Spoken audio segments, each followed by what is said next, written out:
মৌলানা মুফতি শামসুদ্দৌলা আশরাফী সাহেব আসছে। ইনি হচ্ছে শামসুদ্দৌলা আশরাফী। এতক্ষণ স্টেজ খালি ছিল, দেখেন অল্প কয়েকটা লোক আছে, বেশি নাই, পুরো স্টেজ খালি।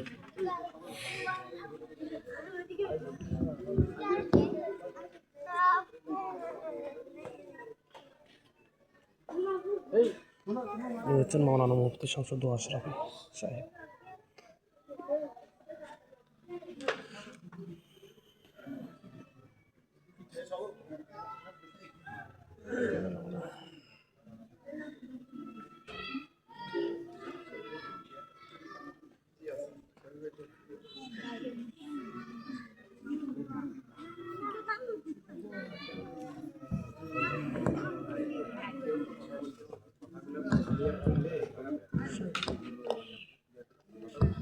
সম্মানিত এলাকাবাসী, সম্মানিত উপস্থিতি, ঐতিহ্যবাহী বেতাগাঁও লাকিবাই কেরাতুল কোরআন ইসলামিয়া মাদ্রাসার ৮তম বার্ষিক ওয়াজ মাহফিলের ইতিমধ্যে আমাদের মাঝে এসে উপস্থিত হয়েছেন আজকের মাহফিলের সম্মানিত প্রধান অতিথি, জাতীয় উলামা মাশায়েখ আইম্মা পরিষদ নাঙ্গলকোট উপজেলার সম্মানিত সভাপতি, বিশিষ্ট আলেমে দ্বীন আলহাজ হযরত মাওলানা লোকমান আশরাফী সাহেব। সম্মানিত উপস্থিতি, এই পর্যায়ে আপনাদের সামনে গুরুত্বপূর্ণ নসিহত পেশ করবেন ঢাকা ধানমন্ডি সায়েন্স ল্যাবরেটরি কেন্দ্রীয় জামে মসজিদের সম্মানিত খতিব, বাংলাদেশ ধর্ম মন্ত্রণালয় কর্তৃক পরিচালিত ইমাম মুয়াজ্জিন কল্যাণ ট্রাস্টের সম্মানিত সিনিয়র সদস্য, বিশিষ্ট ইসলামী চিন্তাবিদ, বিশিষ্ট আলেমে দ্বীন, বিশিষ্ট লেখক ও গবেষক আল্লামা হযরত মাওলানা মুফতি শামসুদ্দৌলা আশরাফী সাহেব। আল্লামা হযরত মাওলানা মুফতি শামসুদ্দৌলা আশরাফী সাহেবকে ওনার মূল্যবান নসিহত পেশ করার জন্য ইন্তেজামিয়া কমিটির পক্ষ থেকে সবিনয় অনুরোধ জানাচ্ছি।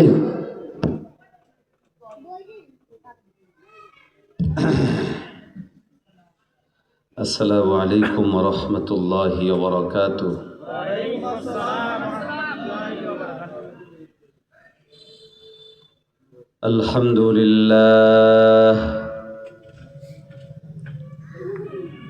আলহামদুলিল্লাহি ওয়া কাফা ওয়া সালামুন আলা ইবাদিহিল্লাযীনা ইসতাফা। أما بعد فقد قال الله تبارك وتعالى: أعوذ بالله من الشيطان الرجيم. بسم الله الرحمن الرحيم.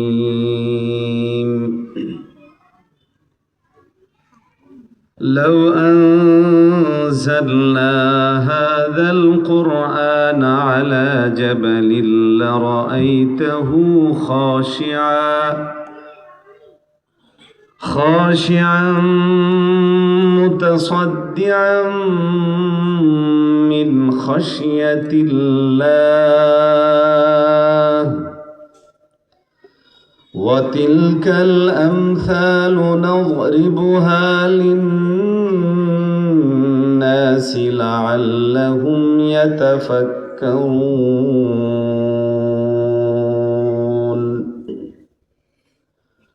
وقد قال رسول الله صلى الله عليه وسلم: خيركم من تعلم القرآن وعلمه، أو كما قال عليه الصلاة والسلام. صدق الله مولانا العظيم، وصدق رسوله النبي الكريم، ونحن على ذلك من الشاهدين والشاكرين. والحمد لله رب العالمين।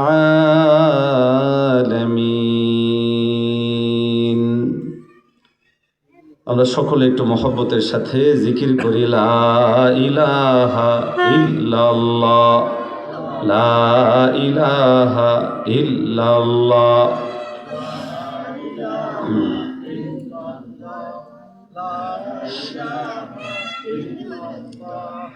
লা ইলাহা ইল্লাল্লাহ, লা ইলাহা ইল্লাল্লাহ, লা ইলাহা ইল্লাল্লাহ, লা ইলাহা ইল্লাল্লাহ মুহাম্মাদুর রাসূলুল্লাহ সাল্লাল্লাহু আলাইহি ওয়াসাল্লাম।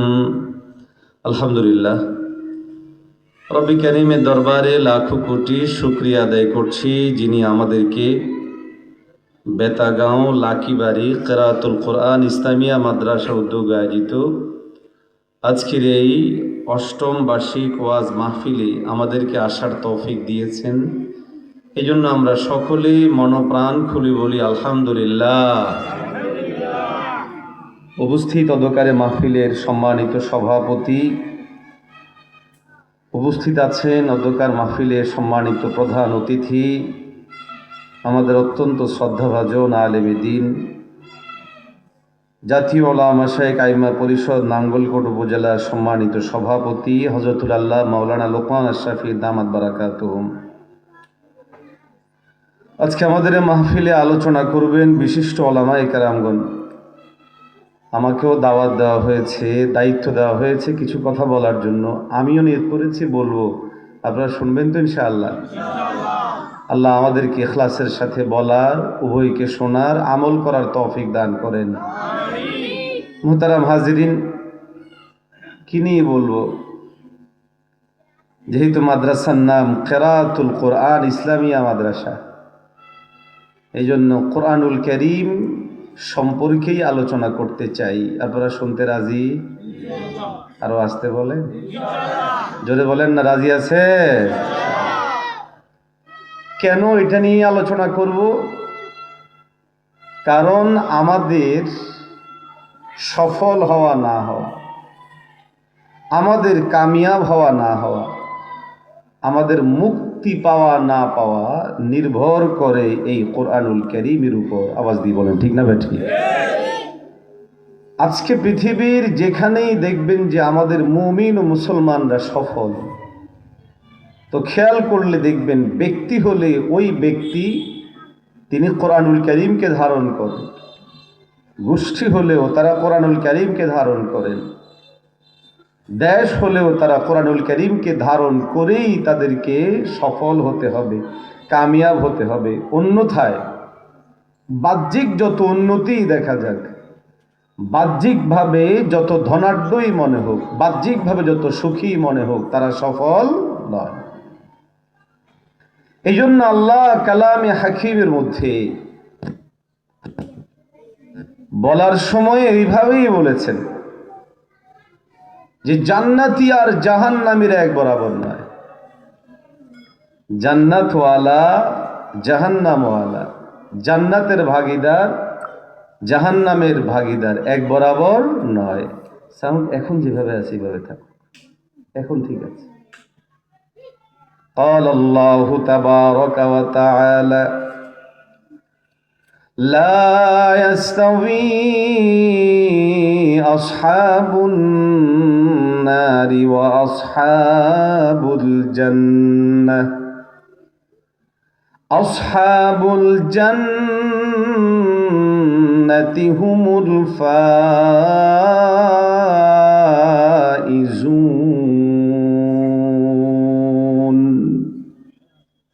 আল্লাহ কোরআনুল কারীমের মধ্যে বলেন লা ইয়াস্তাওয়ি, বরাবর হবে না, সমান হবে না, সম পর্যায়ের হবে না, সমকক্ষ হবে না,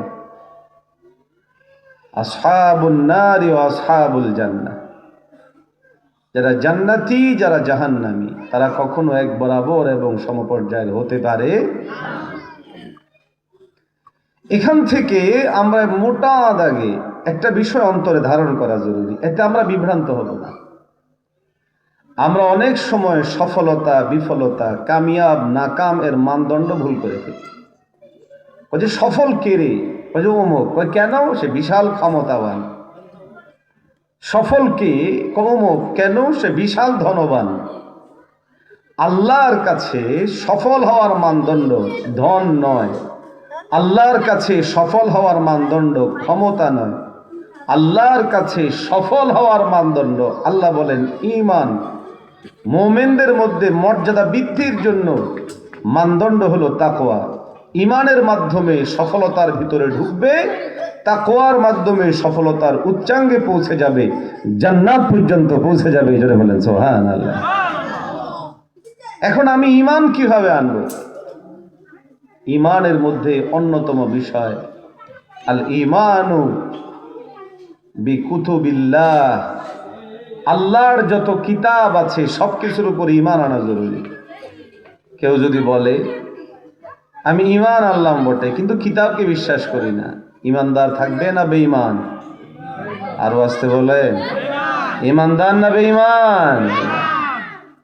মুমিন মুসলমান ভাইয়েরা আমার, আল্লাহ পাক রব্বুল আলামিন কালামে হাকিমের পরতে পরতে সফল কারা, বিজয়ী কারা, কামিয়াব কারা, শ্রেষ্ঠ কারা আল্লাহ পাক বর্ণনা করেছেন। قال الله تبارك وتعالى قد أفلح المؤمنون।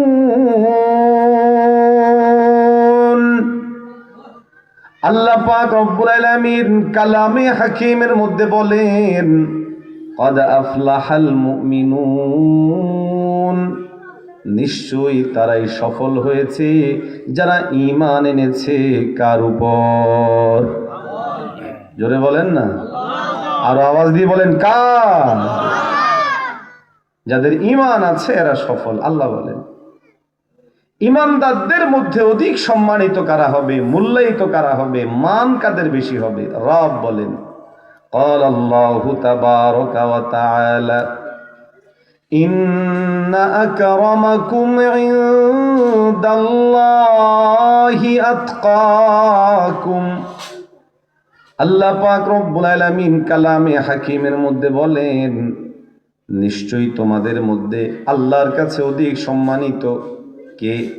আল্লাহ নিজেই বলেন আতকাকুম, তোমাদের মধ্য থেকে যার বেশি তাকওয়া হবে সেই বান্দাই আল্লাহর কাছে অনেক অনেক গুণে বেশি গ্রহণযোগ্য হবে।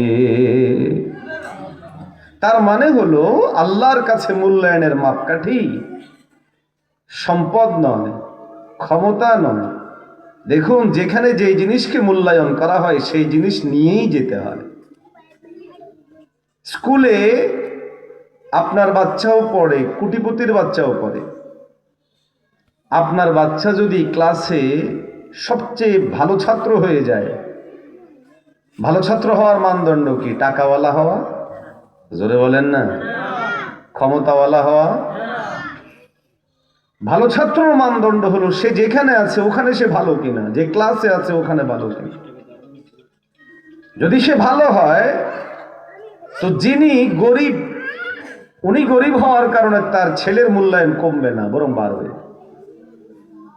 ধনী কিংবা ক্ষমতাবান তার ছেলে পড়ে, তাকে 1 নম্বর লিখে দিবে না, বরং পড়াশোনা যার ভালো সেই সেখানে মূল্যায়িত। আপনাদের দোয়ায় আমাকে পীর সাহেব হুজুর চরমনায় 10 আসনে নির্বাচন করতে দিচ্ছে। তা আমার 3টা ছেলে। কয়টা ছেলে? ধরেন এই মাদ্রাসায় আমার ছেলে পড়ে, যদি আপনাদের দোয়ায় সহযোগিতায় ভোটে ধরেন এমপি হয়ে গেলাম।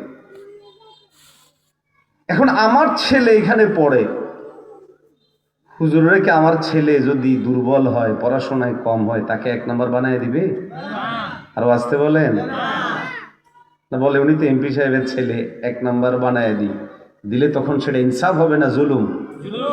আরো আসতে কন না, কথাটা বলতে কষ্ট লাগতেছে। এই জিনিসটা বোঝা জরুরি। আমরা অনেকে এখানে এসে হোঁচট খেয়ে যাই। হোঁচটটা কি খাই? রে অমুকের গাড়ি আছে, বাড়ি আছে, কত সুখী জীবন, আঙ্গো কিচ্ছু নাই, মনে হয় আল্লাহ আমার দিকে আমগো দিকে চাই নাই। এরকম কথা বলে যে মানুষ সমাজে আছে না নেই? যার আছে সব আছে, আর আমগো কিছু নেই।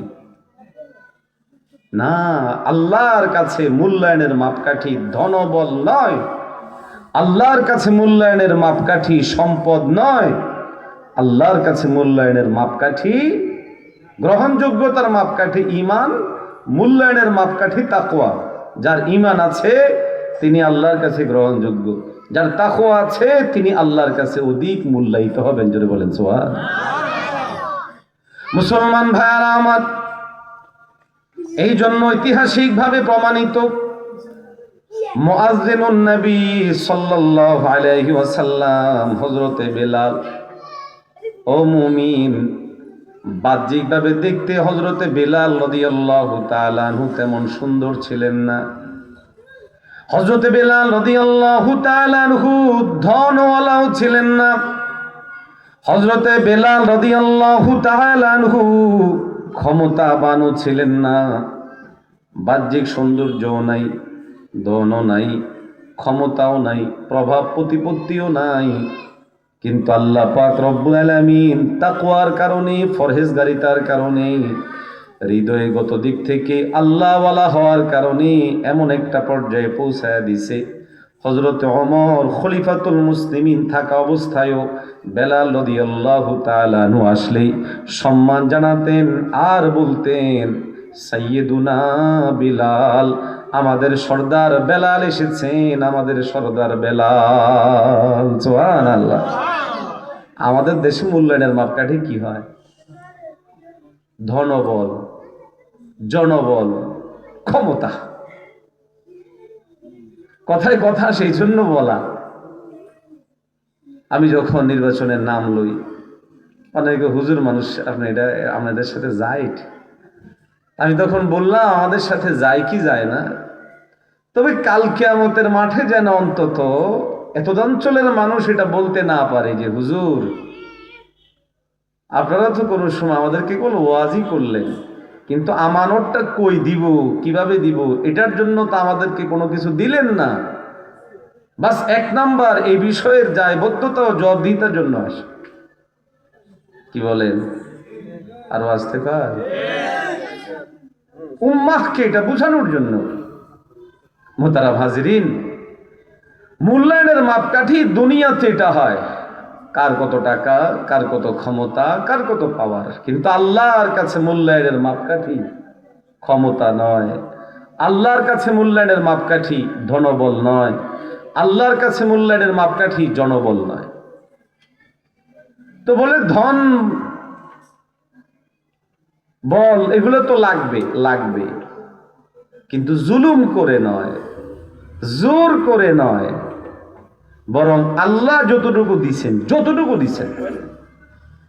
কারা কারা জান্নাতে যাইতে চান একটু হাত তুলে বলে। মাশাআল্লাহ, হাত নামান। এখন জান্নাতে যাইতে হলে তো টাকা লাগবে, টাকা লাগবে না? আরো আসতে বলে ওমা টাকা লাগবে না বলে কে কি? শুধু টাকা লাগবে না, টাকা লাগবে, কিন্তু কত লাগবে? টাকা যে লাগবে এটার প্রমাণ দিচ্ছি আমি আপনাদেরকে। আল্লাহু তাবারাকা ওয়া তাআলা, ইন্নাল্লাহা আশতারা মিনাল মুমিনিনা আনফুসাহুম ওয়া আমওয়ালাহুম বিআন্না লাহুমুল জান্নাহ। আল্লাহ পাক কালামে হাকিমের মধ্যে বলেন, নিশ্চয়ই আল্লাহ মুমিনদের কাছ থেকে ক্রয় করে নিয়েছেন তাদের জান এবং তাদের মালকে, তাদের জীবন এবং তাদের সম্পদকে ক্রয় করেছেন কে? জোরে বলেন কে? এখন দোকানের মধ্যে মাল না থাকলে এই দোকান থেকে কিছু কিনা যায়নি। আরো আসতে কার আপনি দোকানে শয়তানে বেজে, শয়তানে বেজে, শয়তান দৌড়াতে হবে, রাজি? আরে না যাইও না, এন থেকে দৌড়াচ্ছি আমরা সবাই। একটু তাকবীর লাগান, জোরে তাকবীর দেন না, একজন জোরে তাকবীর দেন ইনশাআল্লাহ।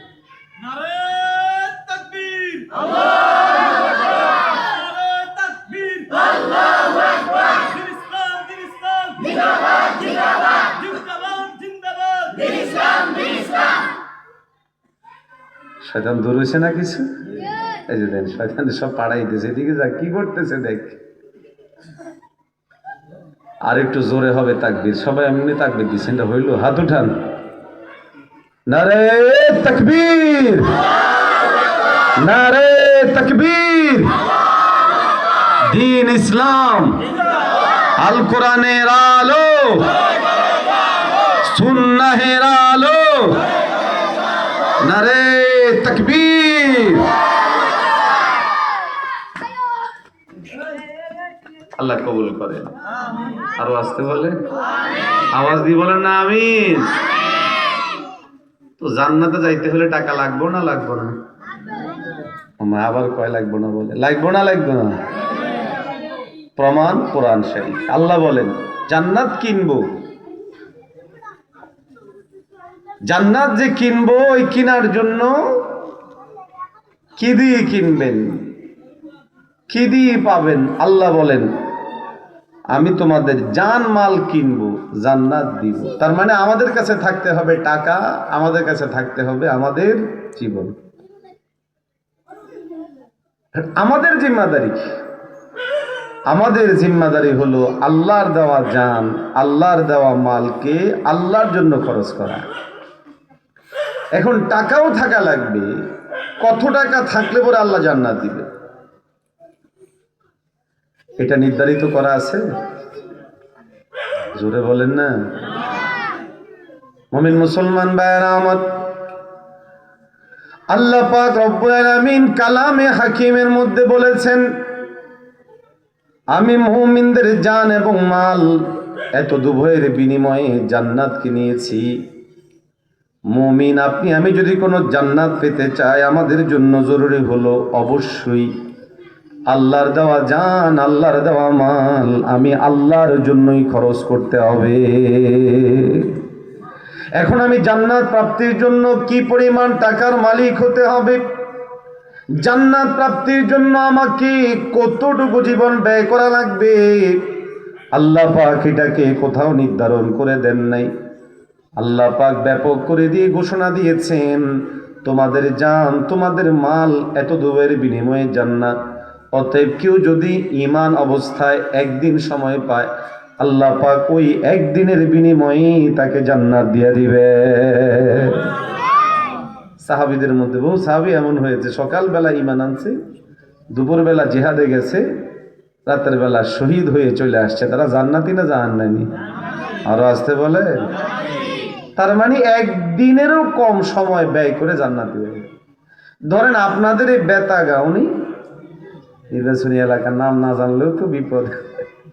বেতাগা, বেতাগায়ের কোন একজন হিন্দু ভাই মুসলিম হয়ে গেলেন। আমাদের বিশ্বাসের জায়গা, হাদিস থেকে বর্ণনা যে কোনো ঈমান নাই এমন বান্দা যখন ঈমান আনে, তো অতীতের সমস্ত গুনাহগুলো আল্লাহ মাফ করে দেন।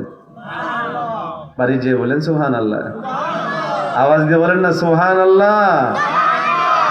এখন ধরুন তিনি ঈমান আনলেন জোহরের নামাজের পর, শরঈ মাসআলা অনুযায়ী যখন তিনি ঈমান আনছেন, যদি ওই সময়ে কোনো নামাজের ওয়াক্ত হয়, তাহলে তিনি ওই ওয়াক্তের নামাজ তিনি পড়বেন, তাই না?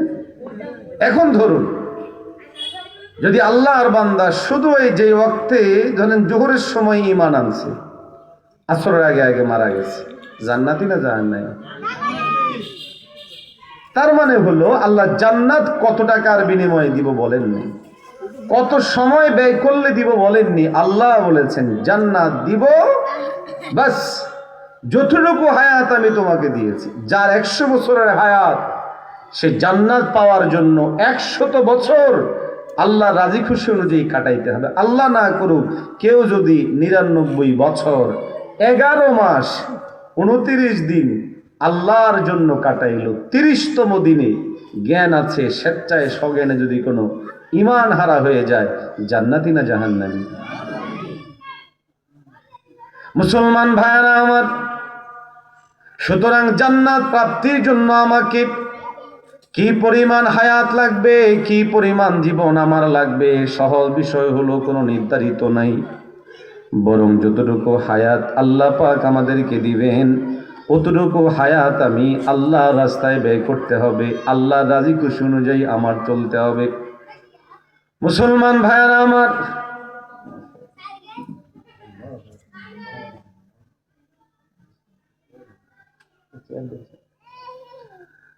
আল্লাহ পাক রব্বুল আলামিন কালামে হাকিমের মধ্যে বলেছেন, তোমাদেরকে আমি রব যেই পরিমাণ সম্পদ দিয়েছি, সম্পদের সাথে সম্পৃক্ত কিছু ইবাদত আছে না নাই? আরো আসতে বলে, আওয়াজ দিয়ে বলেন আছে না নাই? সম্পদের সাথে সম্পৃক্ত ইবাদতের মধ্যে অন্যতম ইবাদত হলো যাকাত। কোন বান্দা যদি কোনো নিয়মিতভাবে যাকাত আদায় করেন, আল্লাহ পাক রব্বুল আলামিন বেঁধে দেওয়া যেই সমস্ত সাদাকায়ে ওয়াজিবাগুলো আছে সেগুলো নিয়মিত আদায় করেন, আল্লাহর সেই বান্দা রবের জবাবদিহিতা থেকে অবশ্যই মুক্ত হবেন। হালালভাবে কামাই করলে, হালালভাবে খরচ করলে, আল্লাহর বেঁধে দেওয়া নির্দিষ্ট সাদাকায়ে ওয়াজিবাগুলো আদায় করলে, তাহলে সে যেই পরিমাণ টাকার মালিক হোক না কেন, আল্লাহ পাক অবশ্যই তাকে এর বিনিময়ে জান্নাত দান করে দিবে। কেউ যদি জীবনে 10,000 টাকার মালিক হয়, এর চেয়ে বেশি না, তার জান্নাত 10,000 টাকা দিয়ে পাবে। আল্লাহ নির্ধারিত করে দেননি কার জান্নাতের দাম কত। টাকা পয়সা নির্ধারণ পূর্বক যদি কোনো জান্নাতের করা হতো, তাহলে অবশ্যই ব্যাপারটা একটু ভিন্ন দিকে যেত। যে এত টাকা হলে এই, অত টাকা হলে এই, এই হলে এই, ওই হলে এই। এই জন্য আমাদের ওলামায়ে কেরাম যখন বিভিন্ন হাদিসের রেফারেন্সে বলে গরিবেরা ইয়েদের অনেক আগে জান্নাতে যাবেন, যখন বলে তখন অনেকে হাসাহাসি করে, গরিব মানুষ আগে জান্নাতে যাবে কেন? আমি নিশ্চয়তা দিয়ে বলছি, যদি কোনো গরিব মানে অর্থের গরিব, আমার দুই পাশে নাঙ্গলকোটের দুজন শীর্ষ আলেম রয়েছেন, আমি নিশ্চয়তা দিয়ে বলছি কোনো একজন গরিব যদি, আবারও বলছি সম্পদের গরিব, টাকাওয়ালা নয়, কিন্তু তিনি তাকওয়াবান, তার আয় উপার্জন হালাল বৈধ, ইনশাআল্লাহ ওই বান্দা সে বাহ্যিক দৃষ্টিতে গরিব হতে পারে, কিন্তু এই সম্পদ আয় ব্যয়ে যদি সে কোনো ধরনের অন্যায় না করেন, জীবন পরিচালনার ক্ষেত্রে তিনি যদি কোনো ডান বাম না করেন, তাহলে ইনশাআল্লাহ সুম্মা ইনশাআল্লাহ এই গরবত, এই গরিব হওয়াটা তাকে কখনো জান্নাতে যেতে বাধা দিবে না, বরং তার জন্য এটা সহায়ক ভূমিকা পালন করবে। আরো আসতে কর, আমি আপনাদের প্রার্থী গরিব মানুষ, আহামরি ধনী না, চলনসই মানুষ। তো নির্বাচন কমিশনে আমরা আমাদের টাকা পয়সার হিসাবে ছোটখাটো দিয়ে দিচ্ছি, একটা গাড়ি আমার ব্যক্তিগত এই পরিমাণেই শেষ। অনেক প্রার্থী এমন আছেন তিনি 100, 200, 300 কোটি টাকার মালিক, আছে না নাই? এ বেচারারা পেরেশান, এই টাকা কই পাইলেন, ওই টাকা কই পেলেন, ওই টাকা কই পেলেন, এটা কেমনে আসে? শুনছেন না অনেকের প্রার্থিতা বাতিল হয়ে গেছে? তো কিছু তো বাতিল হয়েছে এমনি ছোটখাটো কারণ, সাইন দেয় নাই। ওই একজনের 1 মাসের কারেন্টের বিল বাকি, কয় মাসের বাকি, তো বেচারটাও বাজে গেছে। আবার কেউ কেউ আছে মাত্র 500 কোটি টাকা ঋণ খেলাপ। কত কোটি? 500 কোটি। আরো আসতে কর। আচ্ছা, যেই বেটার মাথায় 500 কোটি টাকার ঋণ থাকে, এতে ঘুমায় কেমনে? 500 কোটি টাকার ঋণ নিয়ে ঘুমায় কেমনে? আহা, বুঝার জন্য বললাম আর কি। দুনিয়ার হিসেবেও ওই যাদের কম থাকে এদের হিসাব কিতাব সহজ, যাদের বেশি থাকে এদের হিসাব কিতাব বড় কঠিন। দেখেন দুনিয়ার নেতা, এটা নির্বাচনই তো, এখানেও দেখেন কত হিসাব, গোয়েন্দারা এইসব খবর নিয়ে কারেন্ট বিল কই জমা দিয়ে হেনে গেছে, হুজুরের বউকে শ্বশুর বাড়ি কই, ওরে বাবারে হেনেও গেছে, যে হুজুরের বউ যে এত বড় স্বর্ণ দেখাইলো, এটা কি হুজুরের শ্বশুর বাড়ি যোগ্য কিনে, সব ক্যালকুলেশন কইরা তারপরে কর। ও ভাই, একটু করে চিন্তা করে দেখেন না, দুনিয়ার একটা নির্বাচনে যদি এত যাচাই বাছাই হয়, তাহলে আল্লাহর আদালতে যারা অনেক টাকা নিয়ে যাবে, যাচাই বাছাই আছে না নাই? আরো আসতে বলেন, আওয়াজ দিয়ে বলেন না, আছে না নাই?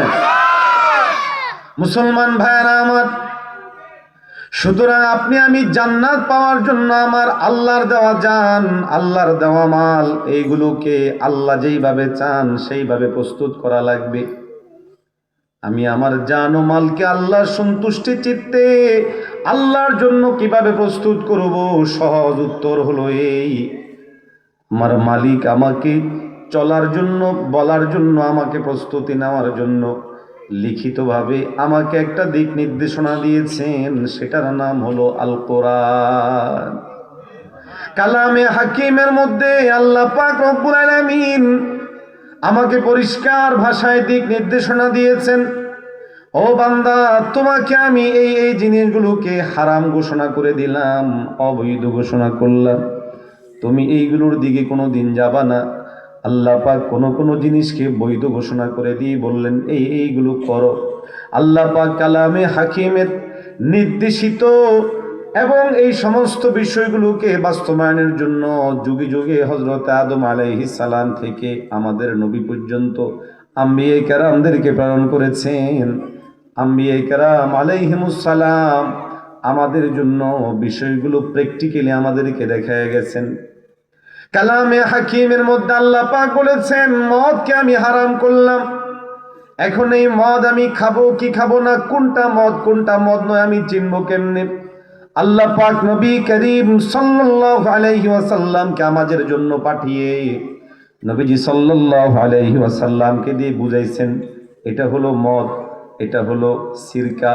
মদ খাওয়া না যায়, সিরকা খাওয়া যায়, দেখতে তো একই রকম। কথা কর না, শরবত আর মদ, বরং মদের দেখতে আরো বেশি সুন্দর। আন্তর্জাতিক ব্র্যান্ডের যে সমস্ত মদ থাকে, ওমা ফলে হুজুর আমনে জানেন কেমনে?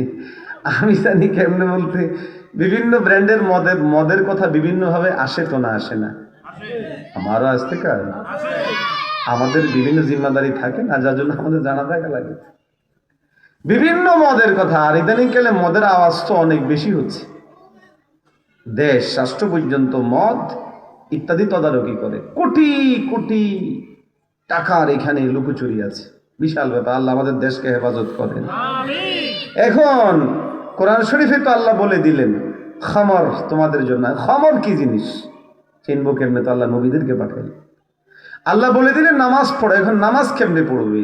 আল্লাহ নবীদেরকে পাঠায় শিখায়।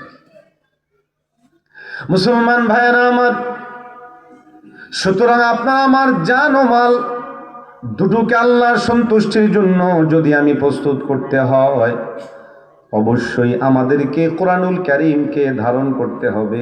কেননা কোরআনুল কারীমের মধ্যে সবিস্তারে এই নির্দেশনাগুলো দিয়েছেন কে? কোনটা কিভাবে কাজ করে, কোনটাকে বৈধ বলবো, কোনটাকে অবৈধ বলবো, কোনটাকে ধারণ করব, কোনটাকে পরিত্যাগ করব, এই জিনিসগুলোর সিস্টেম কি হবে, যেটাকে বলে প্র্যাকটিক্যালি আমি কিভাবে ধারণ করব, এর জন্য আল্লাহ পাক নবীজি সাল্লাল্লাহু আলাইহি ওয়াসাল্লামকে প্রেরণ করেছেন। পয়গম্বর আলাইহিস সালাতু ওয়াস সালামকে প্রেরণ করে আল্লাহ বলেন, ক্বালা আল্লাহু তাবারাকা ওয়া তাআলা আতিউল্লাহ ওয়া আতিউর রাসূল। কালামে হাকিমের মধ্যে আল্লাহ পাক রব্বুল আলামিন বলেছেন, তোমরা আমার আনুগত্য করো, আমার নবীর আনুগত্য করো। এরপরে আল্লাহ পাক রব্বুল আলামিন বড় পরিষ্কার করে বলেছেন, কুল ইন কুনতুম তুহিব্বুনাল্লাহ ফাত্তাবিউনি ইউহিব্বুকুমুল্লাহ।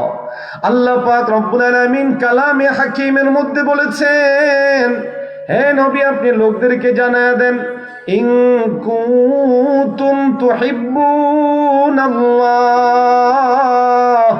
যদি কোনো তোমরা আল্লাহকে ভালোবাসতে চাও, আল্লাহর ভালোবাসা পেতে চাও, ফাত্তাবিউনি ইউহিব্বুকুমুল্লাহ। আল্লাহ বলেছেন আমার হাবিবকে অনুসরণ করো, যদি করো আমি আল্লাহর ভালোবাসা তোমরা পাবে। এখন অনুসরণ কাকে বলে? অনুসরণ বলা হয় কোন একজন ব্যক্তিকে আপনার মানদণ্ড বানায় তার পিছনে পিছনে চলা, তিনি যা বলেন করা। যেমন ক্লাসে আমরা যখন পড়াই তো আমাদের ছাত্ররা আমাদের সাথে সাথে পড়ে, এটাকে বলে অনুসরণ। সেম ধরেন আমাদের এই কুমিল্লা 10 আসনে নির্বাচন হবে, পাস ফেল কে করবে আল্লাহ মালুম। তো আমরাই তো নির্ধারণ করব, তাই না, যে কে পাস করবে কে ফেল করবে। তো আমরা যাকে নির্ধারণ করব তার বিভিন্ন বিষয়গুলো আমাদের জন্য অনুসৃত হবে। তিনি যদি চোর হন তো দেখবেন যে টোটাল আসনে চোরের সংখ্যা বেড়ে যাবে, কারণ গ্রাম্য ভাষায় বলে চোরে চোরে খালতো ভাই। আবার তিনি যদি ভালো মানুষ হন দেখবেন টোটাল অঞ্চলে ভালো মানুষের সংখ্যা বেড়ে যাবে। কেন? কারণ যিনি নেতৃত্বের জায়গায় থাকেন, স্টিয়ারিং এর যার হাতে থাকে, তিনি যেমন হন তার পিছনে যারা থাকেন তারা ওই রকমই হয়ে ওঠেন। ভালো মানুষ এর মাধ্যমে ভালোর দিক প্রভাবিত হয়। এখন দেখুন এই ভালো মন্দ নির্ণয় করবে কিভাবে? অনুকরণ অনুসরণের জায়গা থেকে নির্ণয় করা। এই জন্য দেখবেন কয় যে অমুক অমুকের সাথে চলে, তার মানে তারও কোনো ডিস্টার্ব আছে। আবার ভালো মানুষের সাথে চললে বলে নিশ্চয়ই এই ভালো মানুষের সাথে চলে, তার মধ্যেও কি ভালো মানুষের একটা প্রভাব রয়েছে। এটা বুঝার জন্য বলা, অনুসরণ বলা হয়। কোনো একজনকে আমি আমার সামনে রেখে, সামনে বলতে একবারে চোখের সামনে রাখতে হবে এটা জরুরি না, অর্থাৎ বিভিন্ন কাজে তাকে খেয়াল করে করা, এটার নাম অনুসরণ। আল্লাহ আমাদের সামনে উত্তম মানদণ্ড দিয়েছেন নবীজি মুহাম্মদুর রাসূলুল্লাহ সাল্লাল্লাহু আলাইহি ওয়াসাল্লাম। আল্লাহ পাক রব্বুল আলামিন পয়গম্বর আলাইহিস সালাতু ওয়াস সালামের মাধ্যমে মানব সভ্যতার জন্য, মানব জীবনের জন্য যত জিনিস দরকারি, যত জিনিস প্রয়োজনীয়, যত জিনিস দরকারি সমস্ত জিনিসগুলো আল্লাহ পাক পয়গম্বর আলাইহিস সালাতু ওয়াস সালামের মাধ্যমে আমাদেরকে দিয়েছেন। মুসলমান ভাইরা আমার, বিষয়গুলো অত্যন্ত গভীরভাবে বুঝুন, অনুধাবন করুন, ধারণ করুন।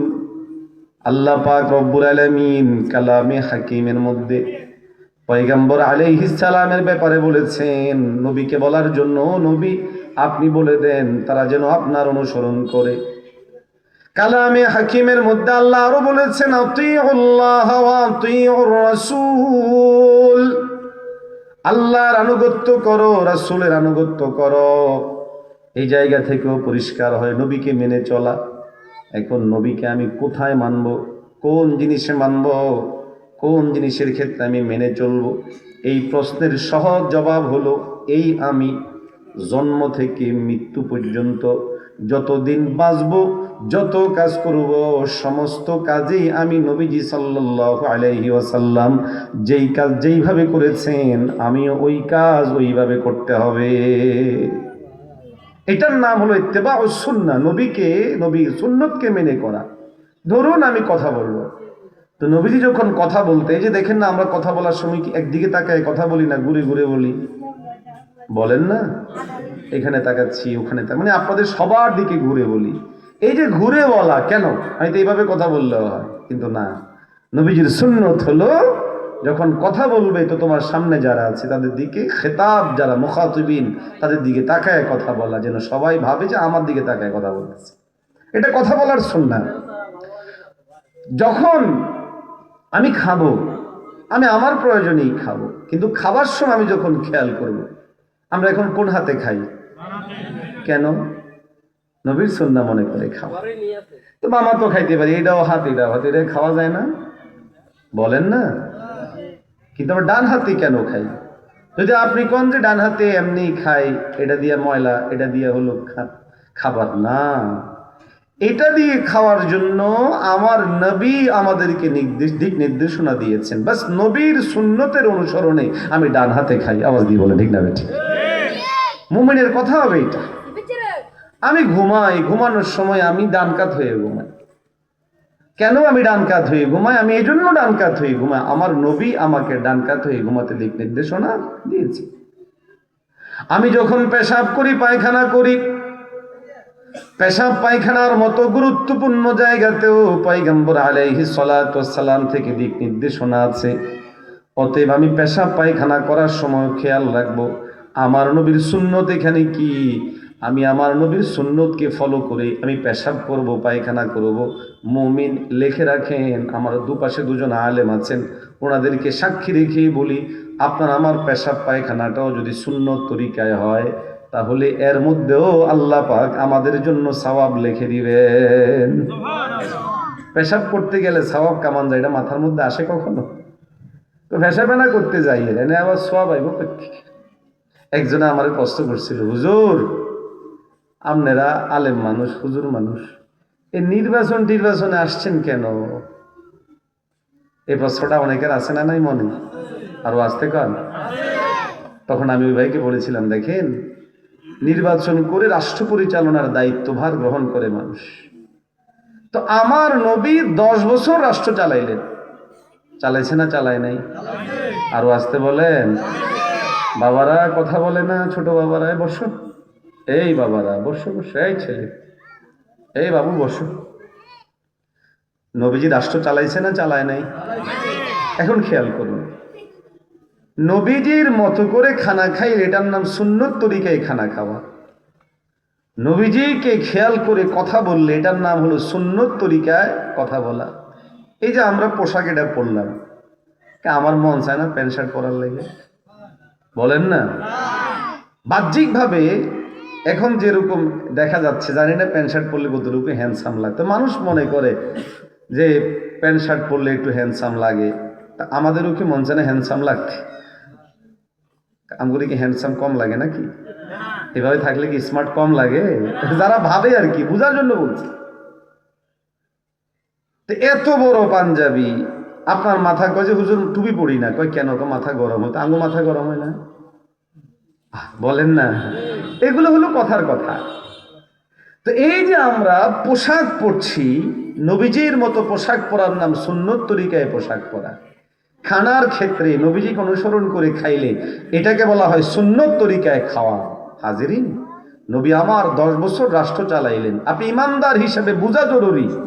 এখানে বিভিন্ন দলমতের ভাইরা আছেন, কোনো অসুবিধা নেই, তবে বোঝা জরুরি একটা জিনিস, সেটা হলো আমি আমার নবীর উম্মত যখন, ইসলামের অনুসারী যখন, তা আমার জন্য এটা অবশ্যই বোঝা জরুরি, নবীর তরিকায় খাইলে সুন্নতি খানা হয়, নবীর তরিকায় হাঁটলে সুন্নতি হাঁটা হয়, নবীর তরিকায় কথা বললে সুন্নতি কথা বলা হয়, নবীর তরিকায় পোশাক বানালে সুন্নতি পোশাক হয়।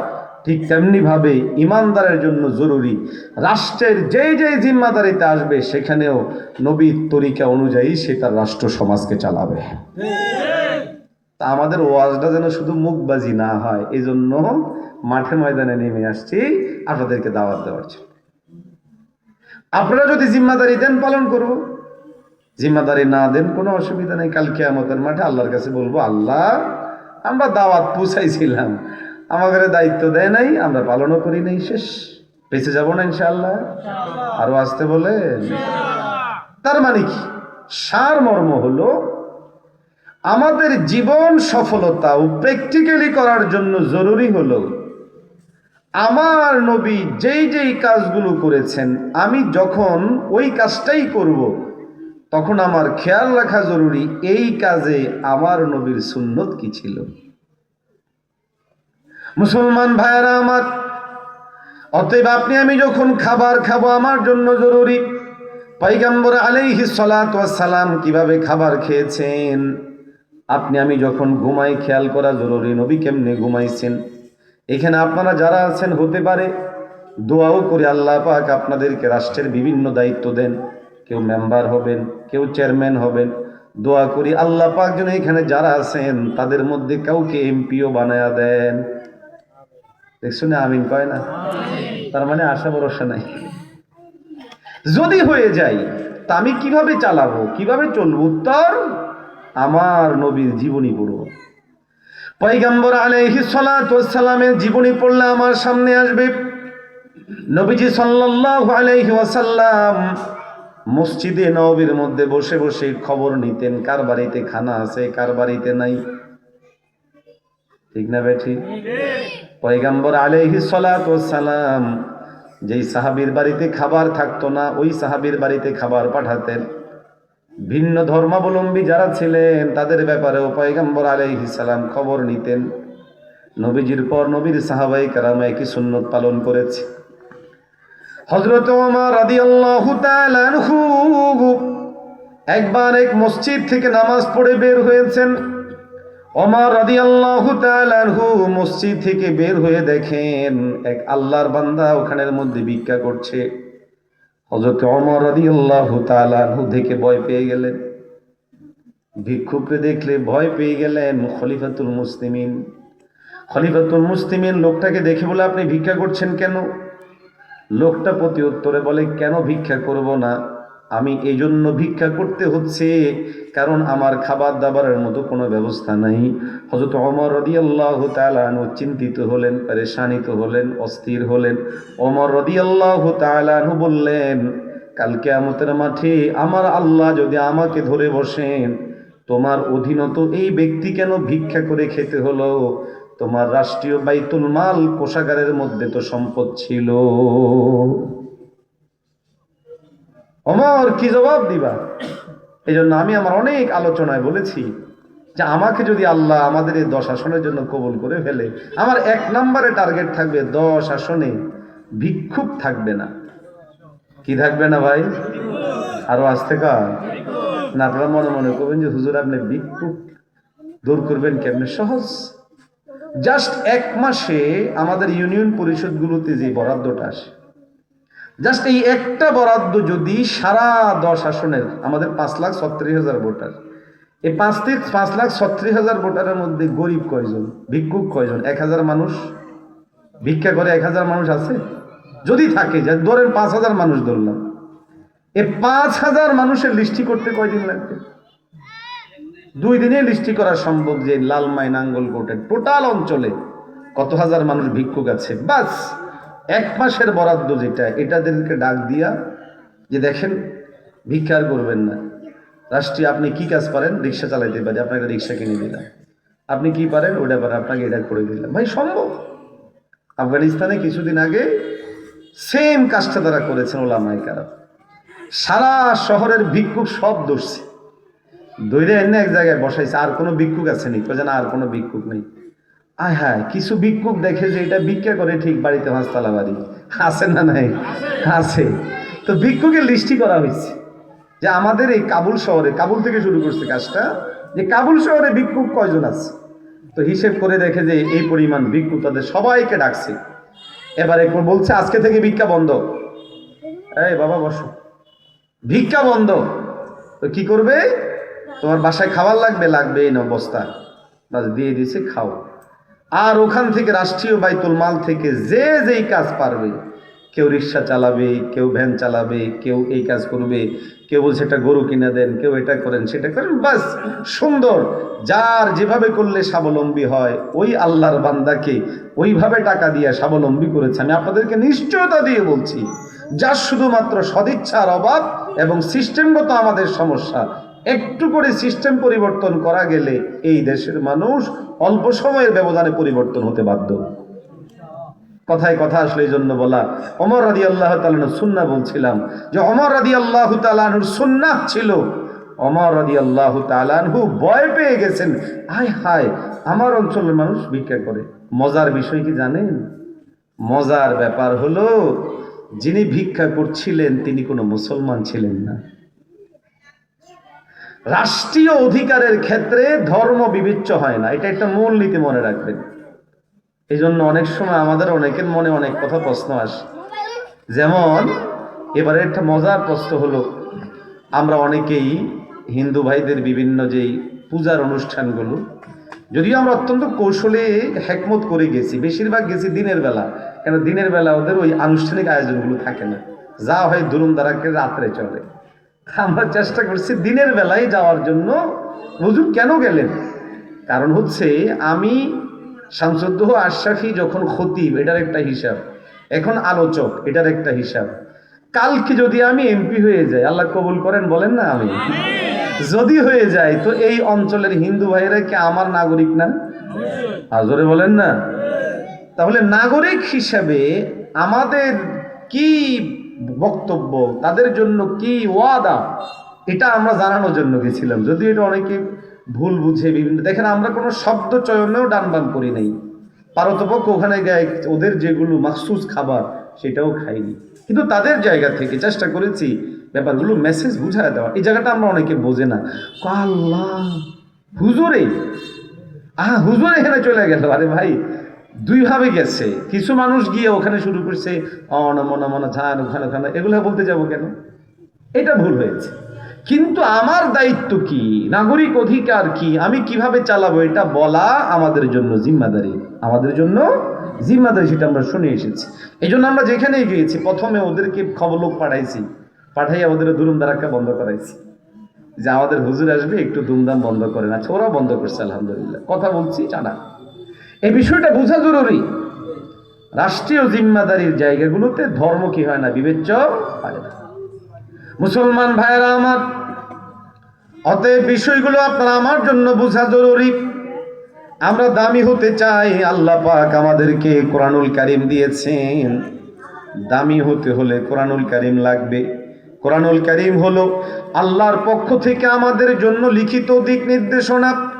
এই কোরআনুল কারীমের নির্দেশনাগুলো কিভাবে বাস্তবায়ন করব, কিভাবে পালন করব, কিভাবে আপনি আমি সমাজের মধ্যে কিভাবে বাস্তবায়ন করব, নামাজ কাকে বলে, রোজা কাকে বলে, হজ কাকে বলে, কিসাস কাকে বলে, জিহাদ কাকে বলে, আল্লাহ পাক রব্বুল আলামিন নবীজি মুহাম্মদুর রাসূলুল্লাহ সাল্লাল্লাহু আলাইহি ওয়াসাল্লামকে প্রেরণ করে আমাদেরকে এই জিনিসগুলো পরিপূর্ণভাবে শিখিয়েছেন। আপনি আমি ইমানদার হিসেবে আমাদের জন্য অত্যন্ত জরুরি হলো আপনি আমি এই জায়গার মধ্যে অবশ্যই জিনিসগুলোকে খেয়াল করে চলা এবং নবীজিকে অনুসরণ করেই চলা।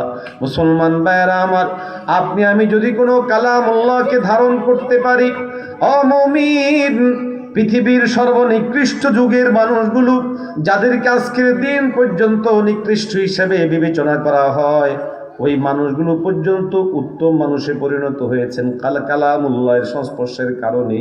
আজকের দিনে আপনি আমি যদি আমাদের ব্যক্তিগত জীবনকে কোরআনুল কারীম দ্বারা সাজাতে পারি, সমাজকে কোরআনুল কারীম দ্বারা সাজাতে পারি, রাষ্ট্রীয় অবকাঠামোকে যদি কোরআনুল কারীম দিয়ে সাজাতে পারি, আমি দৃঢ়তার সাথে বলি এই সমাজ, এই রাষ্ট্র সবচেয়ে বেশি সুন্দর হয়ে যাবে। এই জন্য আপনার আমার এই জায়গায় খেয়াল রাখা জরুরি। সবচেয়ে বড় কথা, মাথায় এটা বরাবরই রাখবো, আমাদের সফলতা বিফলতা নিছক দুনিয়াবি কর্মকাণ্ডকে কেন্দ্র করে নয়, দুনিয়াবি মানদণ্ডকে কেন্দ্র করে নয়। আমাদের সফলতা বিফলতার মূল বিষয় হলো আখিরাত, পরকাল। আমি আমার পরকালের জন্য কি করছি, প্রস্তুতি কি।